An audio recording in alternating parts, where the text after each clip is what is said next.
Hello, in this video I'm gonna show you how you can perform the hard reset of your Fresh and Rebel Twins 3. So first of all, we have to put both earbuds inside the charging case.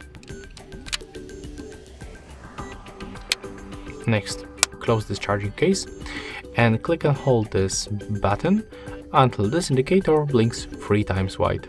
So let's do this right now. Click and hold it.